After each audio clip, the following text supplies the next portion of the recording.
Dok, menurut Anda, upaya apa yang sebaiknya dilakukan oleh sekolah berasrama, termasuk barangkali pondok pesantren saat menerima mahasiswa baru, itu dia agar bisa terhindar dari COVID-19 ini? Baik, jadi mungkin bisa diperlihatkan slide-nya ya. Jadi saya memang menyusun buku tentang strategi cegah klaster di pesantren. Itu pada dasarnya intinya secara konsepnya itu mungkin dari tadi disampaikan yang Bu tadi dari Pak Yai sudah mengadopsi hal seperti ini juga ya. Jadi kita lihat bahwa di dalam suatu lingkungan pesantren, pesantren ini kan suatu komunitas ya. Ya, Jadi komunitas ini macam-macam. Rumah itu komunitas, ya, pesantren komunitas, ya, sekolah, kantor pemerintah. Nah kita ngomong pesantren, kalau pada pesantren ini intinya ada tiga komponen. Komponen pertama itu manusianya, kemudian yang kedua kegiatannya, dan yang ketiga ruangannya. Nah, sedangkan untuk manusianya, kita harus pastikan bahwa semua warga pesantren ini paham dan sadar tentang jalur penyebaran COVID. Jadi cara menular COVID ini mereka harus betul-betul dipahamkan semuanya, bukan hanya sekedar santrinya, tapi juga mungkin pengasuhnya dan juga unsur-unsur pendukung yang lainnya, misalnya seperti TU-nya dan tukang kebunnya, misalnya seperti itu. Dan yang kedua tentang kegiatannya itu sendiri.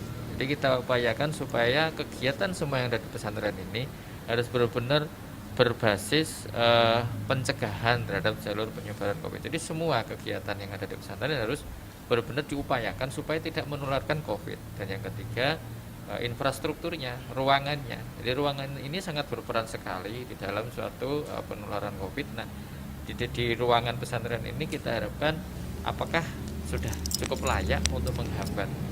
Nah ini ada cara-caranya dan mungkin nanti akan saya bisa saya diterangkan di buku yang saya susun tersebut. ya. Slide selanjutnya. Slide selanjutnya, Slide Mas. selanjutnya. Jadi untuk itu kita perlu melakukan suatu langkah-langkah di mana kita ibaratkan santri ini berada di sebuah infrastruktur. Kita lihat seperti di yang biru itu kan bumi ya, manusia Ya, berada di bumi. ya.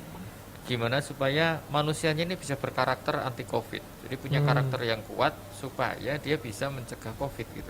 Makanya harus punya pemahaman yang kuat dulu. Nah, dia berada di dalam infrastruktur, di dalam satu ruangan dari pesantren ini harus benar-benar yang COVID resistant. Jadi memang yang menghambat penyebaran COVID itu ruangannya itu sendiri berada di lingkungan tersebut. Dia ini. Nah, kemudian kegiatan sehari-hari yang dia lakukan ini beratmosferkan hitungannya begitu ya, beratmosfer dari anti pandemi. Kenapa atmosfer? Oksigen ini sendiri sebenarnya bagian dari atmosfer ya yang kita hirup ini.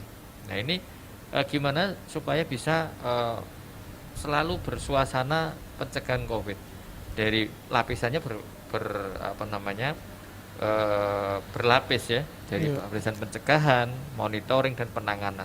Jadi berlapis semua dibuat untuk supaya mencegah supaya COVID bisa menular. Slide selanjutnya. Slide selanjutnya. Nah, pada dasarnya sebenarnya semua yang kita lakukan tentu tidak sempurna. Ya, jadi memang sebegitu luasnya pesantren, sebegitu kompleksnya kegiatan yang ada di pesantren, ini membuat segala upaya pun itu tidak akan bisa maksimal, tidak bisa sempurna 100%. Nah, yang penting adalah di sini adalah kita tetap harus lakukan karena kita mengenal adanya suatu viral load dan dosis infeksi ini.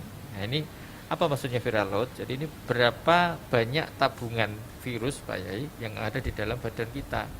Nah semakin kita ketat protokol kita yang kita jalankan dan sistem yang berada di dalam lingkungan pesantren ini benar-benar sudah dibuat sebaik-baiknya, itu tentu per individu dari santri ini akan minimal sekali kandungan virus di dalamnya.